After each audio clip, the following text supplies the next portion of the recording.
দিল্লি না ঢাকা, ঢাকা ঢাকা, গোলামি না আজাদি, আজাদি আজাদি, ইনকিলাব ইনকিলাব, জিন্দাবাদ জিন্দাবাদ। সংগ্রামী উপস্থিতি, আজকে জাতীয় নেতৃবৃন্দ এখানে উপস্থিত আছে।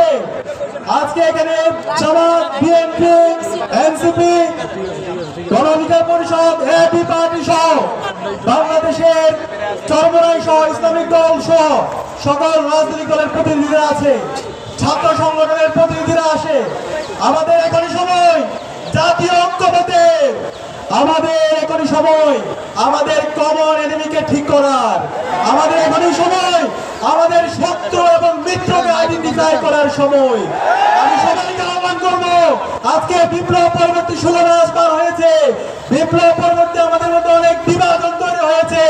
জুলাই বিপ্লবে যেভাবে আমরা ঐক্যবদ্ধভাবে আন্দোলন করে খুনি হাসিনার পতন ঘটিয়েছি, আজকে বিপ্লব পরবর্তী 16 মাস পরে ঐক্যবদ্ধভাবে আমাদের বাংলাদেশ বিনির্মাণ করার জন্য, আমাদের কমন এনিমি ভারতের বিরুদ্ধে, দিল্লির বিরুদ্ধে আমাদের প্রতিবাদ প্রতিরোধ চালিয়ে রাখার জন্য এবং শহীদ ওসমান হাদি ভাইয়ের পর যেই খুনি হাসিনা এবং তার দূষণরা হামলার সাথে জড়িত ছিল তাদের বিচার নিশ্চিত করার জন্য আমাদেরকে ঐক্যবদ্ধ হইতে হবে।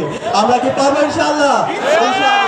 আমরা কষ্ট লাগে আজকে 16 মাস পরে যে শহীদদের রক্তের উপর অন্তর্বর্তীকালীন সরকার তৈরি হয়েছে, সে অন্তর্বর্তীকালীন সরকার আজকে নাগরিকদের নিরাপত্তা দিতে ব্যর্থ হয়েছে। আজকে 72 ঘন্টা পার হওয়ার পরও অতর্ব আমাদের প্রশাসন অপরাধীদেরকে অ্যারেস্ট করতে ব্যর্থ হয়েছে। আমরা হুঁশিয়ার করতে চাই, আমাদের ওসমান হাদি ভাইকে যারা গুলি করেছে, যারা পরিকল্পনা করেছে, যারা পরামর্শ দিয়েছে, এই সকল দোষরদেরকে দ্রুত সময়ের মধ্যে অ্যারেস্ট করে বিচারের আওতায় নিয়ে আসতে হবে।